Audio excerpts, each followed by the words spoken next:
Welcome everyone to this Town Hall 98. I don't know what we're going to do for the 100th episode, Mike. Not sure. I think maybe I don't know. We'll do something special. We'll have to think about it. So let's talk. Right. But it's Wednesday, January 25th. God, where has time gone? And 2023. Let's move on here. And welcome to our town hall. My name is John Best. I'm the CEO and co-founder of Best Innovation Group. We do cool things for credit unions. And my friend and one of the best, most skilled interviewers of our time. I put him right up there with like Conan O'Brien. Thank you. Take that as a compliment. It is a compliment. He's a Harvard educated. I love his interviews. I think they're some of the most insightful interviews you can have. Agreed. Thank you. Mike Lawson, who is the host of CU Broadcast, which we'll get to here in a minute. Let's move on. I don't think Glenn is with us, but I don't know. Why does Glenn get his own slide with a giant picture, Mike? I don't know, but I think he deserves it. He deserves something. I'm not sure it's this, but something. All right. Well, he's not here. Glenn Sarvadi is my podcast partner, my media partner. He's managing principal at 154 Advisors, an expert in all things financial. We just finished off doing, what did we just do? We just did a podcast a couple of days ago talking about, I think, the debt ceiling. So we do a lot of stuff together, and Glenn's around. We're always happy to have him, but I don't think he's here today. So we'll move on. We'd like to thank our sponsors. We've got CUNA Councils. If you haven't been to a CUNA Council, well, you're missing out, because there's plenty of fun and entertainment and learning to be had. Most importantly, relationships. As a matter of fact, no, that's not true. I was going to say I met Mike at a council, but that's not true. I think we were introduced when you were at. Oh gosh, I think it goes back to the WRG days. Yes, the beginnings, the very beginning. The beginning. The very Westcom IDS or something like that. Yeah. But CUNA is, it's a great place to meet people, to find out what's going on. Definitely check in with CUNA. CU Broadcast is, well, it's the de facto, the standard, the gold standard, the measurement that all other broadcasts are held to in the industry. And it's the only broadcast, John. Well, we don't have to tell everybody that. We'll set the standard for ourselves. No, you do a fantastic job. So many videos out there. How many are you putting out a week now, Mike? A week? Oh, I try to put at least 2 a day. So 2 times 5 is 10. So something like that. Yeah. And then when I do our studio lounge at conferences, we do a lot more than that. So we'll put out a whole bunch. So yeah. It's funny because if that was me, I'd have 2 a day, but one of them would be like with one of my dogs. Because I would just be like, all right, well, I don't know what else to do. And obviously, Best Innovation Group. We hope that you will come visit us. We're doing a lot these days. Right now, we're working in the AI space. We've got our Innovation Club. So for those of you that don't know about that, go check it out. Big FinTech. So let's get to it. We have a special guest, Mike. Ooh. Founder and someone I've known a long time. Industry icon. Who has been very instrumental in so many things. We partnered on a lot of stuff, starting a CU Ledger. Someone who gets it and who's been in the industry a long time. So I'm super thankful to hear kind of what she's been up to. And she's the founder and current CEO of Ignite FI. They help fintech companies, with demand marketing, understanding the business development, understanding what it takes to get into this space without having the cost of having to hire me. And I'm not cheap. I'm like really expensive. So she's been helping credit unions forever. She worked in the CUNA space, helping to identify new companies, many of which are staples in our operations over the years. You hear their names all the time, but they started off with her finding them in some, I picture her like Indiana Jones with like a hat and some dingy conference that nobody's ever been to. I think I see, is that Rob from ETH Trust? I can't, he's so small on my screen. But Julie, this is, you definitely want to talk to them. So Julie, tell us about Ignite FI and what you're up to. All right. Well, thank you for having me on. This is quite the honor to be a guest speaker on this show, especially when I've been attending it for how many years. Well, look at all the people you attracted. We have Christopher. I know. Look at this group. That's like seeing Bigfoot. Yeah. I mean, I'm not saying now he there's looks Bigfoot like right there, Bigfoot. Chris I'm Odie. just saying Now it's there's rare. Bigfoot. That's all I'm saying. Wow, we got some we have heavy hitters on the show We got today, Michael Jack. You attracted Michael Jackson, What? you know. guy back from the dead. He's here. Actually, that's my friend Mike from Portland, who I know is very excited about this stuff. So very, very cool. Well, take us through it. I'll stop being. All right, we'll do. And in the meantime, last Madison, to bring up, I just have a few slides to go through. Sure.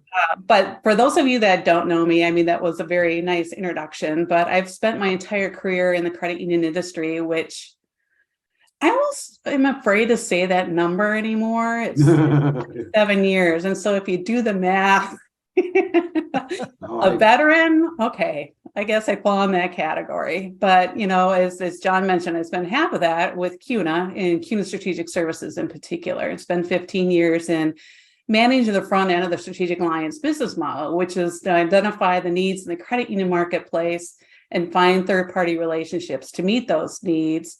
And I managed the whole vendor due diligence process with them, and actually did a lot of speaking on that when those regulations started coming out from the NCUA. As John mentioned, we worked together on building CU Ledger. So I wrote the business plan for the organization and took it through Series A. Many of you I probably met through that process as well. And then John said, well, Julia, how about you want to come on board and hang out with us? And I've always had a passion for fintech, working at CUNA Strategic Services for the years that I did.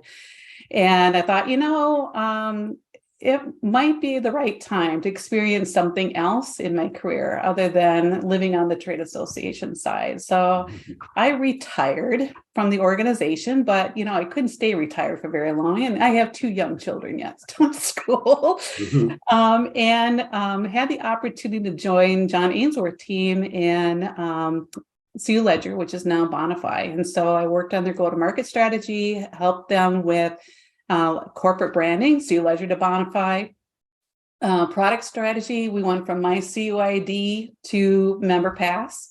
That was a fun experience. Many members, didn't really appreciate our love in credit unions for acronyms. So they wanted to call it MyCUID. And so that was just a brand nightmare to start with. It's like we get so hung up in our acronyms, we don't think about how the consumers will perceive them at times. But after about a year ago, I went on my own, and it allowed me to really think about the next chapter, how I want to write it. I've always wanted to own my own business. You can't see in my background, but I have a little brown jug in my background sitting on the table. And that inspired me when I was very young of wanting to start my own business. It was at that time a restaurant business, but nonetheless, I had those aspirations at that time. And so I started Ignitify to help bring credit unions and fintechs, my 2 passions, together. And so if you advance the next slide, please, there are 4 challenges that I find fintech often faces. One of them is credibility in the marketplace, right? They need to show that they have some credibility, not only at an organization level, but at a product level. Oftentimes I would get calls from organizations that had a great product, but it was never vetted very well. And so they thought they were ready for mainstream, when in fact, there was some work that needed to be done on the product market fit, especially as it relates to credit unions. And so what I do for them is I help them, really try to show how the solution can solve a problem. And that's what we really want to do, and prove that out. The second thing is discovery, right? So getting a fintech's product delivered and discovered is the next big thing. It's about brand awareness. Nobody knows who an early stage fintech is, and that's who I primarily focus on. It's the really early stage to Series A organizations. Then, of course, everybody needs customers, right? And if you don't have customers, you really don't have much of anything, right? But it's not only to bring them on, but it's also to help them retain their customer relationships. And then the lack of resources. When companies come to me, usually it's a CEO with a very heavy technology background, not necessarily knowing too much about the credit union industry. They fall in love with the numbers that it represents and think they can hit a home run pretty quick. Well, they find out very quickly that that's not always the case.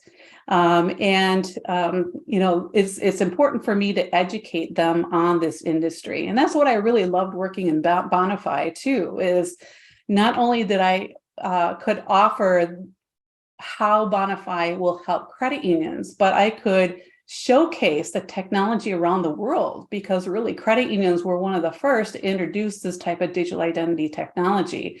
And so it was fun for me to advocate the value of the credit union industry to those that are not familiar with the industry. So that's always so Julie, can I intervene and ask a question? Oh, absolutely. So 1 and 3, I see those as kind of one and the same a little bit.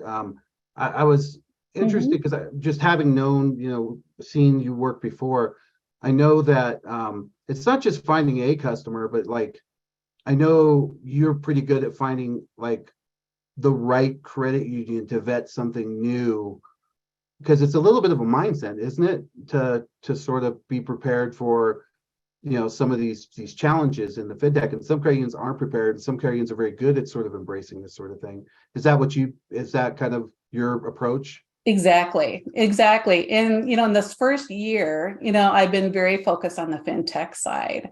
And so with this opportunity, I wanted to share a little bit more about what I can do on the credit union side as well, and some of the opportunities there for not only, for some assistance, but also ways credit unions can get involved in really shaping the future of fintech, which I think is kind of exciting. Very cool. So if you go to the next slide, Madison. So in a nutshell, this is what Ignitify does. I mentioned that we're very much focused on the fintech industry right now, and we provide some more strategic planning for them, understanding the marketplace, but also provide some on-demand marketing assistance and business development support, and really help them grow their organization and take those first steps, right? And so oftentimes they need to understand what's involved in the industry from a sales perspective. I've always taught fintech, you need patience. It's not going to happen overnight. There's a lot of things that you need to do and be prepared for, and understanding this process from a credit union's perspective, and really prove out those use cases. So from your perspective, and maybe you're going to get to this. I looked at these slides, but just briefly, maybe we'll save this for the discussion. Is there another slide? No, I was just going to add a little bit about now what we can do for credit unions. And so, I mentioned before, my focus has been very focused on the fintech market. Now we're going to add the credit union component to it and our little boutique consultancy. And so for credit unions, we're going to provide more fintech consulting. So it is, what type of fintech searches are you interested in? How can I help you find the right fintech to solve some of your problems? Maybe it's more strategic planning support. For example, maybe your strategic plan calls for growing deposits, new deposits. I don't know where to start with that conversation sometimes, if I'm in a credit union thinking about it. So I can help you and try to sift out that landscape, if you will, and try to work with you in finding the right fintechs to help you achieve those goals within a year. We could also provide some onboarding support. I know that there are a lot of credit unions that are struggling with staffing issues, especially in IT and project management. And so we can help with those resources as well, and helping you onboard new fintech relationships. Yeah, and that's what I was going to ask you was, what's the number one sort of challenge? I have my own answer to this, but I'm interested in yours. The number one challenge that you see inside a credit union and I'll kind of lay it out like this. we want to grow more.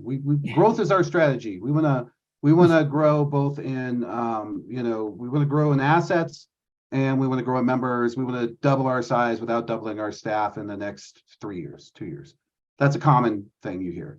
And to do that, they see opportunity for partnerships with fintechs to have products and services that would engage maybe a certain level of the market. So I feel like they definitely need help with sort of identifying those and which ones work. But then once they get past that, and we've been to the altar, got the contract signed, what do you see as the top problems sort of that that people run into as they're trying to deploy this stuff? Yeah, I think there's two answers to that question. What I often see is, the whole fintech world can be overwhelming, right? There's so much thrown at us relating to fintech. There's so many buzzwords that we need to sort out, and pretty soon our heads are spinning. And then we just start to get stonewalled in terms of where do I need to go? I don't even know how to begin figuring this out, right? And then, there's the other aspect of it is the onboarding piece. And one of the biggest challenges that I've found is when there is someone that's not accountable at the credit union end for the success of implementing that fintech relationship, that's oftentimes where it goes bad, because life happens, work happens, right? And we might be putting out several different fires if I'm a credit union in a day. One of my key people just left because they got another job that doubled their salary. It's those type of situations that get on our way on a day-to-day basis. And so, that I feel are the biggest challenges.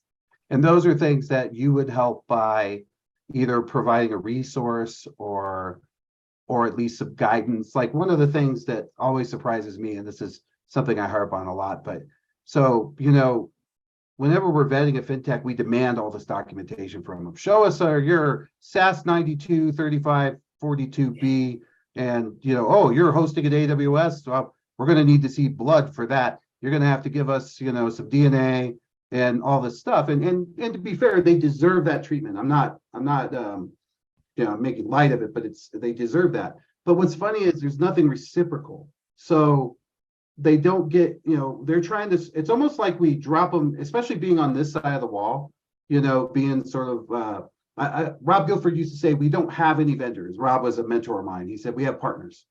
And he never would allow anybody to call anybody any kind of, vendor was a bad word. We have partners. When our partners succeed, we succeed. That was what he would say. And I always loved that. I thought that was a brilliant way to look at it. But, you're kind of dropped in. You might get a server or something might finally show up, but you're kind of dropped into this world with no map. Like, okay, simple things, just like even getting the VPN up can take 3 weeks sometimes. Mm-hmm. Provisioning a server. And it's not that there's incompetence on the other side. It's just there is no process, I think. I think there's a process, but it's not necessarily something that's been vetted for fintech. So I've often wondered if someone like Ignitify could put together a package that says, look, fill all this out. Get someone really smart like that Bertrand guy to help you, and lay out here's all the servers. You're going to need to know that here are the endpoints.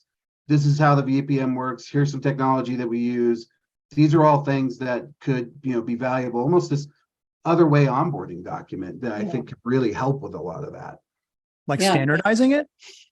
Yeah, like every time we literally based on the needs. Every time I've ever connected to someone, it's very ad hoc. No one's ever given me a document that says, here's the manual on how you connect to our VPN. Right. You do this, you connect here, you go here, you call this help desk, you do a song, a dance, you wave a live chicken over it, and you're in, right? But even beyond that too, okay, well, what's the DNS resource on this network? And I'm being a little technical, but you need that. Some of these products need to be able to get out to the web to do certain things, and they can't. And then suddenly security is called in, or risk, and you've got sort of another issue that could have been addressed up front if there was sort of two-way discovery So I've often thought that there's a great opportunity, to develop something where you hand them, they sign the NDAs. We're partnering now. We can't treat them like mushrooms. We need to, give them a full doc that says, here's not full doc. We don't want to, they don't need everything, but the core is often a mystery to folks. Oh, yeah. And then, we get in the call, we have an API for that. We'll use this, we'll use that. But then when you really get down to it, there are a lot of hoops to jump through. There's a lot of things in between. I just wonder if that's something you've run into, Julie. Yeah, for sure. I mean, and the integration topic is one on both sides of the equation that comes up frequently, right? Fintechs need a way to integrate easily into those systems. That's been discussion topic for 15 years at least, right? An easy way to do it. And, 20 years ago, there were over 1,200 different core systems that credit unions were using, and so that was a complete mess. And then the credit unions have the same type of struggles, right? And being able to do what they want to do, make their own decisions without being, handcuffed, by some of the technology systems that they have in place. Yeah, I'm going to lean on somebody. I want to see if Fernando's listening. Fernando Tega, are you listening? You guys are at a high rate of change right now at GCU. You there? Probably is. Right now he's like, oh my God, he called my name. Now he's trying to find the mute button frantically. He's right in the middle of the, I'm never working here again email to Crystal. No, I'm just kidding. But maybe I'll jump on Mark Wilson. Mark, you there? Yeah, I'm here. Yeah. So has it been your experience that, everybody likes the shiny object? I know you're in the midst of putting, oh my God, he did call me on the chat. That's hilarious, Fernando. And you can unmute too and jump in on this, Fernando, but has it been your experience? Like Mark, tell me the most challenging or like what your experience has been and because you're doing a bunch of integrations as well, where you see opportunity, I guess. And maybe tell everybody what credit union you're with. We're Bayport Credit Union. We're in Southeast Virginia, $2.2 billion. Our biggest challenge is having the IT staff, the development staff. We really don't have that. Our IT group is mainly we're Scimitar Core, so they mainly deal with Scimitar related programming and stuff like that. So we're dipping our feet into Salesforce. So we're going to really be figuring out integrations, coming up in the next few months. So, I'm just interested in learning all I can about the services that are out there. Yeah, and what's fascinating to me is that, like, for example, development resources. There's an example where I can't tell you how many times that somebody's bought something and they kind of get where the rubber meets the road, and suddenly they realize that something is missing between A, B, and C, right? And it's this something that needs to be written, and there's really nobody the right person is probably the credit union. Like, I'm going to call it middleware, but it could be anything. It could be, hey, there needs to be a power on written for the Scimitar system, or at Keystone there needs to be it has a interface, but someone needs to configure it to store this information, because let's face it, everything we do with fintech is fairly new. Salesforce is going to bring a large amount of new fields that are going to have to be cross-referenced between them. Mm-hmm. But I don't know that always gets identified in the front of the process, and then when it does come up, it becomes a scramble, right? Mm-hmm. Absolutely. Is that what you would facilitate, you think? Is that what Ignite does? Is like, hey, let's talk about this a bit more. We've got a process or a procedure that we use that vets that try to get all these answers up front before we get, before we all break out the shovels and start digging, Mm-hmm. Mm-hmm. And that would be a great resource to have in the next part of my slides that I want to share. Okay. Well, I thought this was a white paper there for you, Julie. Yeah. Well, let's keep going. But before we go, I just want to see what Fernando thinks. Yeah. Go ahead, Fernando. Hey, can you hear me, John? I can. I know you guys have a lot of stuff going in right now.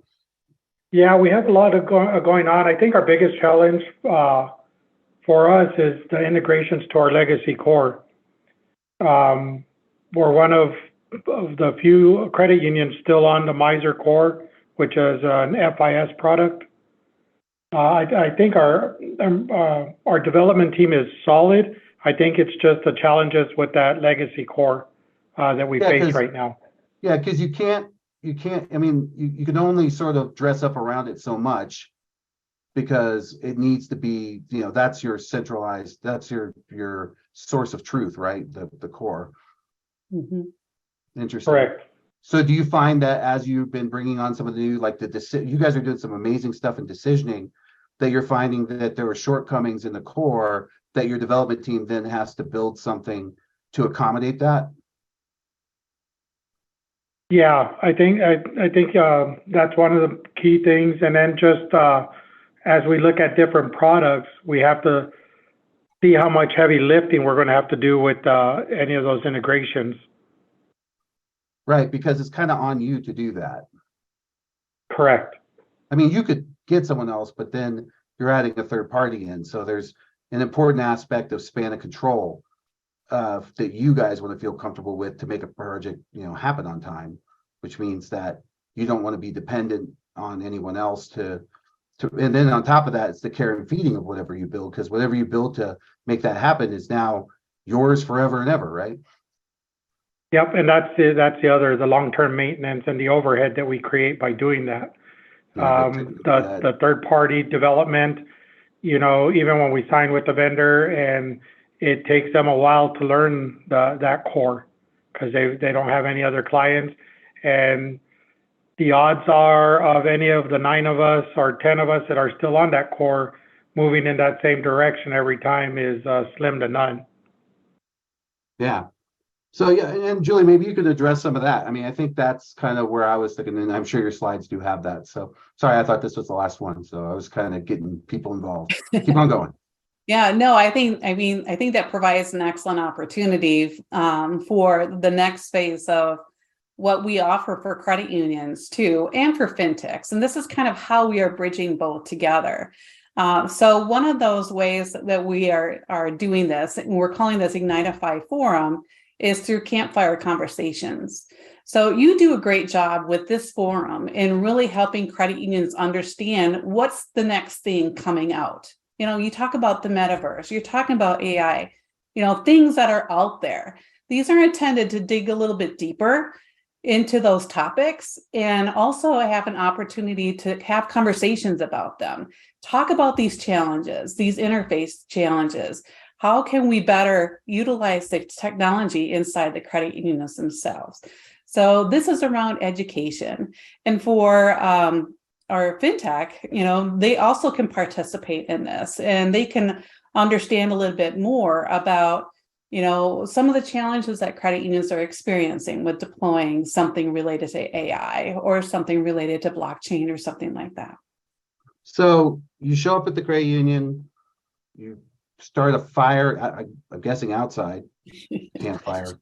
These are all virtual conversations. Oh, I was excited about the campfire. I thought we were going to roast marshmallows. But seriously, though, this is for just that credit union, though, right? So you facilitate within the credit union, or is this it's for any credit union. So it's a virtual type of forum where credit unions and subject matter experts will come together, and we can talk about some of these challenges and dig deeper into the topic and help them really understand and sort out, if you will, some of these fintech innovations. Interesting. Particularly like to meet sort of their business plan challenges, the growth, Yes. Interesting. Okay. Exactly.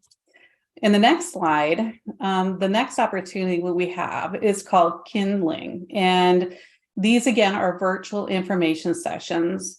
And these are much like virtual focus group conversations that bring credit unions and fintech leadership together. And this provides an opportunity for fintech to really vet out their product and services offering. They can go and ask questions to the credit union market and ask them, how do you feel that this product will fit inside your credit union? Or maybe there is a workflow process that a fintech really doesn't understand inside the credit union, but are making some assumptions in their product.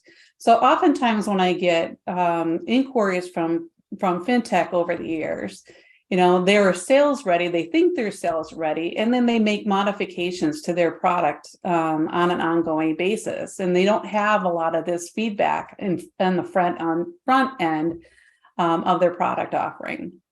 So this is designed for that opportunity. We had our first kindling session last year. It was great. I had a lot of conversations. One of the organizations wanted to understand a workflow, a collections workflow. So we had several credit unions that explained, what happened inside their credit union.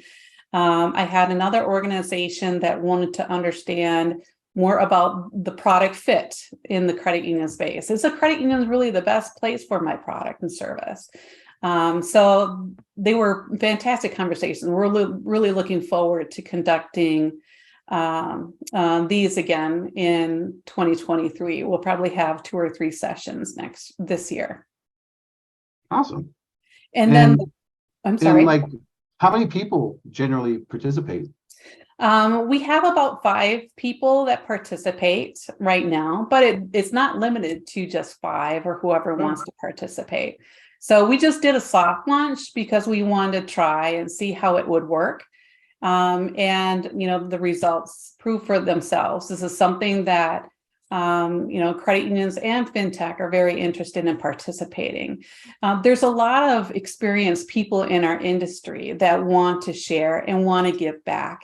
Some of those people don't get the opportunities maybe to serve on advisory boards or any type of other formalized committee, but they have a lot to share. They have a lot to offer. And we'd love to have those individuals come and participate with us. Very cool. Yeah, I think that, again, you can't do enough upfront work. And so, right. I think, I like the metaphor of collecting the kindling, because if we do want this to be a lasting relationship, it's going to take some upfront thinking. Very cool. And this really helps fintech with their pitches. So too, this helps them getting ready for the investor pitches, to go to Circle, to go to CUNA Mutual Investment Group, all the other type of investment organizations, or even Finovate for that matter. It helps them really get ready for that next big step, because that's so important, right? You got to have all these things figured out before you get there. What do you hear from fintechs, Julie, as far as connecting with credit unions? I don't want to say what's lacking on their side, but what do they need to know to better connect with credit unions that you're hearing?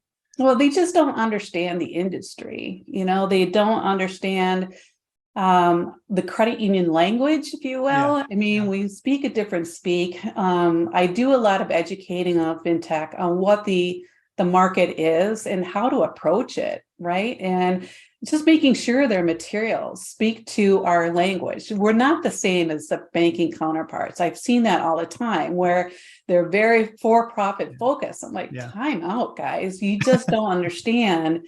That's not who we are as an industry, right? We're about serving people. It's about the member experience. There are a lot of different facets that are a lot of different priorities that are different in credit unions than they are on the other financial counterparts, so to speak. And conversely, what do you hear from credit unions toward fintechs? Is there a disconnect there, or I don't want to jump to conclusions there, but sometimes I've seen there has been a disconnect. But what are you seeing there? What are the challenges for credit unions connecting with fintechs? Yeah, I see some of those same challenges, right? They don't understand who we are. We don't know if their product or service is proven. If I'm going to jump into this, I want to make sure that it will actually meet my needs, right? And there's a lot of risk, of course, in getting into a fintech product. And so, it's just trying to manage that risk as best we can, for the fintech organization. Do we know how many fintechs are out there? I've heard like 16,000 or some crazy number like that. I'm sure Odie has a number, but I've heard something around that in the tens of thousands. Yeah, and you mentioned overwhelming earlier. That's definitely an overwhelming number right there. And that's a full-time job. And, I can relate to this in early 2000. Remember when e-commerce was the big buzz, right? And websites and internet banking. And what's the difference between internet banking and PC banking and home banking? All these different terms. And then John mentioned about VPN. What in the world does a VPN do? And so, it got to the point where it's just all these things thrown at us at once. And then it's very difficult to sort that out. And like, all right, I just need to focus on this one thing. Let's just start with this one thing and then grow from there. You don't have to put all your eggs in the one fintech basket and just hope for the best type of thing. Nice. Crawl before you run. Yep. This reminds me of I've had some friends who have gone through it. Maybe Chris might have done this too, Beltran. But so, for example, Bancorp, I think BBVA out in Arkansas, like if they have a fintech, they put them through like this boot camp. Like they're not even allowed to like go do this. They take them down and they, my friend Brian went through it from Alpha Rank. Wow, 30,000 fintech startups. Gosh. Wait, refresh, 35,000. But it's interesting that we don't have such a thing sort of for the credit union space. I mean, there is such a thing. I know David, formerly with what was it, DEC, he had his group that was and they were vetting fintechs through that process, but it wasn't sort of when you look at like what Wells does, what BBVA does, what Bancorp does, it's very different than what we do. And I don't know if it's better, but it certainly seems like this has some roots in that, in that sense. Yeah. And, it's like we don't know what you don't know, too. And so one of the opportunities I had working with CUNA is I was the credit union representative in the Financial Services Roundtable. That is an association group that's made up of primarily the largest financial institutions in the U.S. Chase, Citi, B of A, Wells Fargo. And we were talking specifically about fraud and compliance topics. And we were talking about, different fraud vectors or fraud attacks that were affecting all these banks.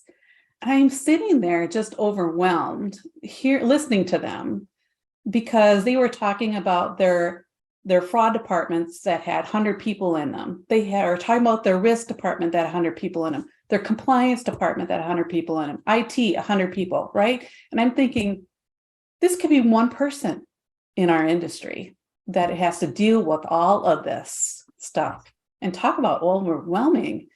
It's one of those holy crap moments. It's like you realize, the disadvantage of resources that we have in our industry and how we all need to help each other and being able to thrive and survive, right, as they say.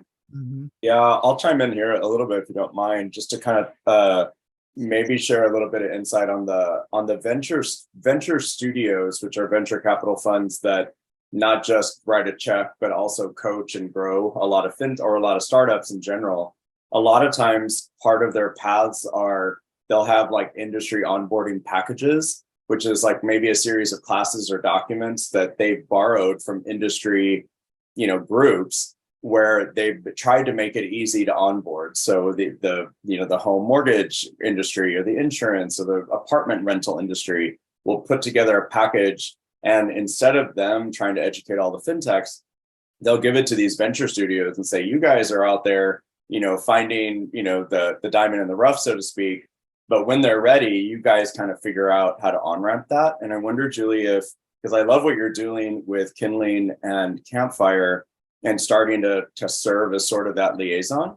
I wonder if you could even maybe look at assembling some of that knowledge, packaging it up, and then sending it out to some of the well-known sort of venture studio firms. And then that way you end up being sort of the feeder in there. But I noticed that the groups that sponsor some of those onboarding packages, you can start to talk to them, and then you can get really high quality sort of fintechs to kind of figure out, help you distill out of that 30,000 group. That's one piece is they're called like industry onboarding packages or something. I'll send you an email with some of the names, but That's one. And then the other one I think is that when you get into fintech a little bit, a little bit more on the progressive side, so the word startup and early on, it tends to lean a lot younger, right? So you rarely see, unfortunately, somebody older kind of doing a lot of the more forward thinking stuff. So it's a lot more of what we would call probably kids. A lot of us our age would call them kids these days, even though they're 23 years old at this point. But I think there's some key there in the sense that there's a tendency, if you're in tech, to label credit unions as one of the many sort of abstract parts of banks. And so the industry split out. All the human stuff that you were talking about, I think that's a little bit lost on some of the youth, whether it's in the education system, the computer science programs, or just sort of in the startup community. If you were to reinsert that or find ways to insert that sense of humanity, so the service, the members, all the stuff we love about the industry, that starts to carve out a very interesting niche amongst the big fintech. And so that it doesn't get lumped in with, well, if I just build this for banks, then it'll automatically work for credit unions. And then they get hit with this giant, wall of, oh, I had no idea it was so different, and then you're stuck. There's something there with getting the young startups on the education side just to kind of understand. So I love what you're doing. I love what you're doing with connecting those two. Yeah, that's it. Thank you. Cool. Yeah.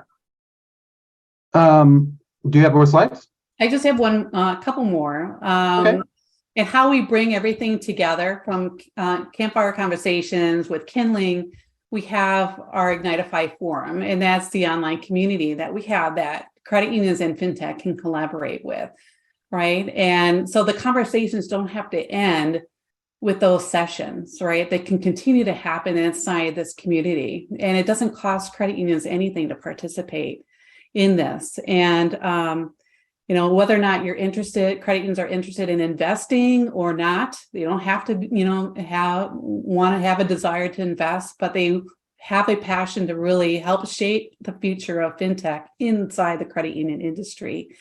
Then this kind of platform is for you. But we will also, of course, have those opportunities for credit unions that are looking for investment opportunities from a very early on standpoint, or kind of want to watch things bubble, if you will, and then pick the opportune time to invest. That can also work as well. So when you say anybody can join, so I'm here looking at the screen, I see there's a forum 2023 coming up.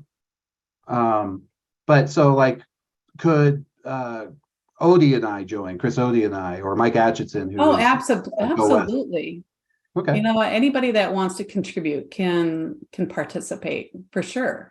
And if you go to the next slide, I got a big, huge QR code there that you can scan with your phone, or if you're on your mobile device listening to this, there's the sign up link. But that's the first step in the process. Fill out the form and we'll get to it, and we'll give you instructions on how to sign up. And then we'll also keep you informed on when the next sessions are going to be held. Very cool. So let's open it up to the group and see if anybody has any questions. I have a few, but I want to see what comes out of our credit unions here. Does anybody have any questions for Julie? Have you been looking for services like this? Do you see the value of it? Yeah. The person I was thinking would speak to this would be Tom or Michael. Hey, John, how are you? Doing great, Tom. Good. So, how right now, Julie, how extensive is Ignitify? Where are you at with either the types of fintechs you're working with or the numbers? How's it been growing? Yeah, it has been growing. And so I started this a year ago. I have 4 clients that I work with on a fractional basis. So, they can contract with me and I can support them on an executive marketing level. I have a couple clients that are doing business development. for. So they're trying to find their first credit unions, right, to introduce their products and services through. And then I've done some special project work. I've had a couple of organizations ask me to build their business plan, create a business plan, because that's kind of interesting too. When you ask them what are your goals are, what are your projections, I kind of get like deer in the headlight face. I don't know if they go through that process or understand how important that process is. Right. And I started with a team of 1, and now I'm at a team of 4. Cool. Are you talked about the differences between, the bank world when they're talking profit, where credit unions tend to talk cost reduction and member benefit. Have they given you any feedback on technology differences they've seen between credit unions and banks? Typically, credit unions have far more advanced technology. We change core systems like, we would change a CEO, quite frankly. But have you had any feedback from some of the fintechs on that? And has that been an issue, or have they looked at that as an opportunity within the credit union space? Well, actually, they're seeing the same issues on the banking side with integration as we have on the credit union side. It seems like, it's been a challenge either way you look at it. Oh, okay. Have you looked at like third-party integrators like a Genesee or others that can create that middleware so the fintech plugs into the Genesee API set, and then they hit each of the different cores, so it becomes a much easier lift. Oh yeah, I've had a lot of conversations with Kyle about that opportunity, and so we're hoping that we can build some integration bundles into this too, so it can be part of the onboarding process that we were just talking about. Right. Cool. And what the clients you're working with, what types of services or products are they offering? That are they trying to sell? I have one in the cybersecurity space that does user access reviews and helps automate those. So the problem is that you all, trying to find out who has access to what systems, not only internally, but externally too. And so you get that information off your core, and then you have to figure out who's got what. They have a process to automate that. Oh, nice. And they also do some cybersecurity type of efforts too. They're really great. They work very closely with Homeland Security as well, and kind of get some of the new fraud and cyber issues that are happening. I have one that is a plugin to your current AML BSA platform for higher risk markets.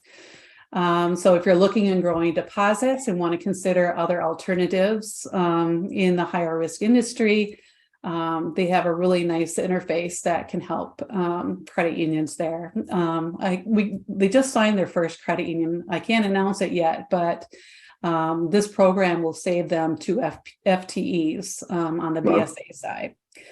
I'm also working with organization in the crypto space and allowing credit unions to responsibly help their members in getting into the crypto space of buying, selling, holding those type of assets. And then the other one is more of it's a fun project for me. It's a cashback loyalty rewards program that's not based on points or catalogs or things, and it can complement any type of a card link program that you have right now, so consumers can essentially double dip and get cash back. Yeah, very cool. Well, thank you. Nothing further, Your Honor. Well, thanks, Tom. Could I jump in and ask a question, if that's all right? Yeah, please. Go for it. Thanks, John. Nice to see you again, Julie. Good to see you. One issue we have sometimes with really early stage startups is there is no SOC report, right?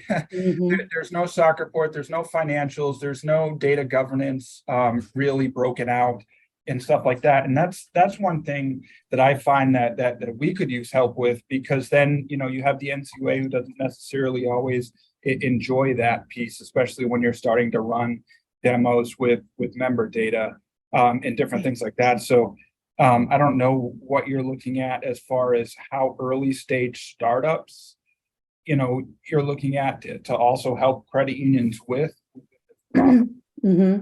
Yeah, I mean, that's a really great point, Michael, because they don't necessarily understand the third-party due diligence requirements that credit unions have to go through. And so spending a lot of time with that, I do spend a lot of time in educating them exactly what they need to do and why it's so critical for them to invest in this. Because if you don't have this now, it's going to just extend your ramp up period by 6 to 9 months. So they play the chicken and the egg, which oftentimes you have to do in those situations is, do you take the gamble and run the risk, or, and that's why some of these early vetting opportunities for fintech, I think, will help, extremely help, because they can understand, what the likelihood of success will be with their products and services within the industry, and allow them to make investments in things like SOC 2 and things of that nature. All right. So, Michael, I wanted to ask is, you were saying like you can't find anything like in a Dun and Bradstreet on these guys, right? Is that kind of what you were getting to? Yeah, yeah, sort of. I mean, I actually had one the other day. Actually, it was last week. So for context for everybody else, we're 550 million, so we're not that big.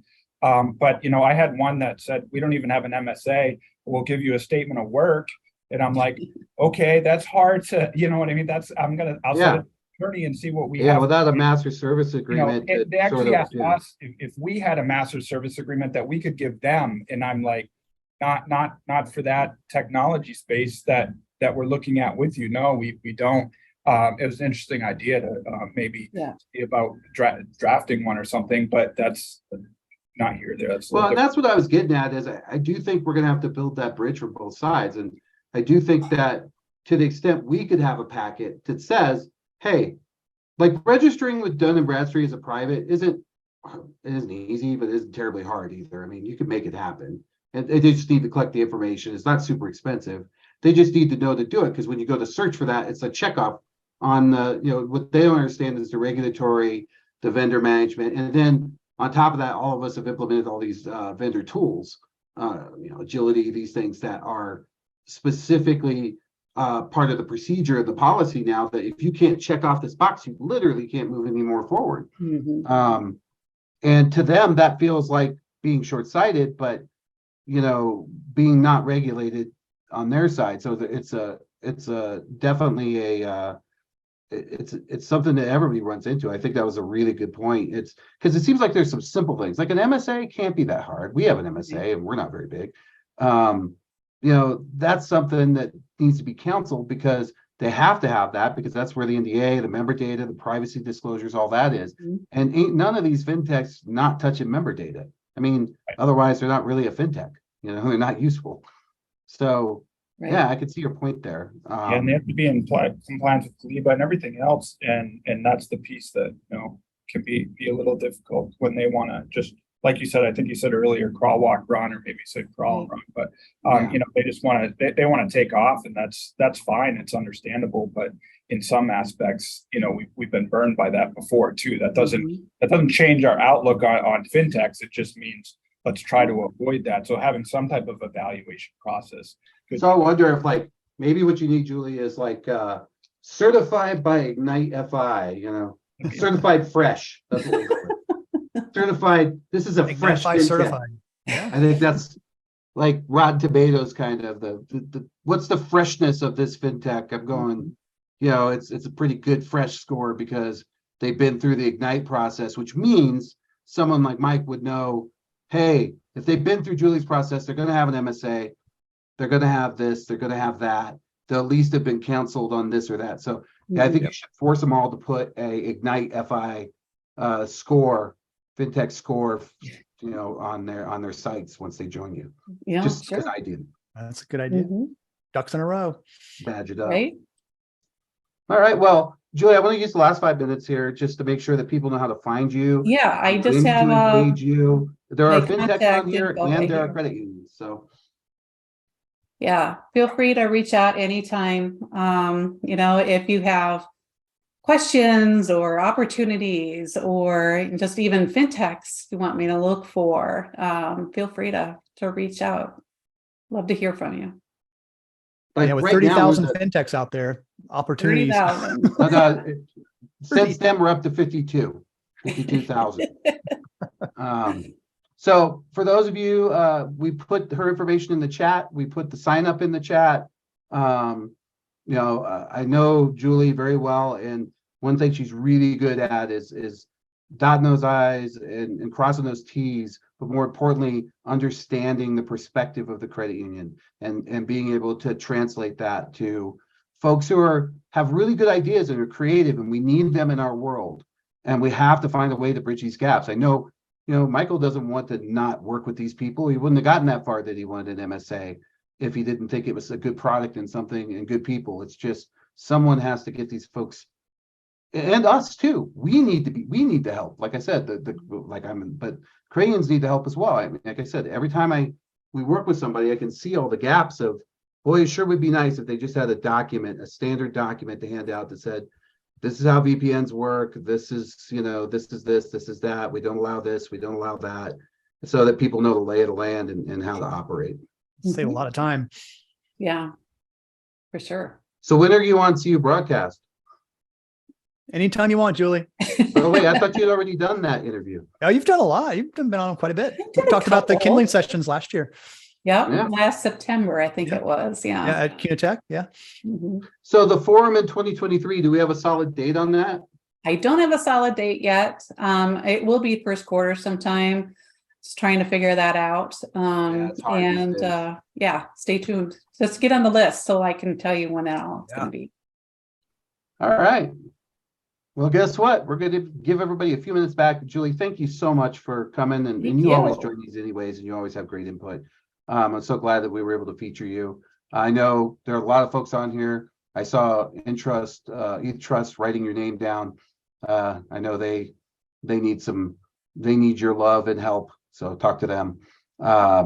And Go West. Look at Atchison. He's not even sure where he is. So, and they've been in the business for years. So you're going to have to do and help him out. Yeah. Now, thank you all. And Chris, it was great to see you again, everybody. Looking forward to a great 2023. And I will be on that forum. I'm going to find my way in. I'm going to try to sign up right now. And I got a lot of grievances. a lot of stuff I want to talk about. So look for my posts. Okay.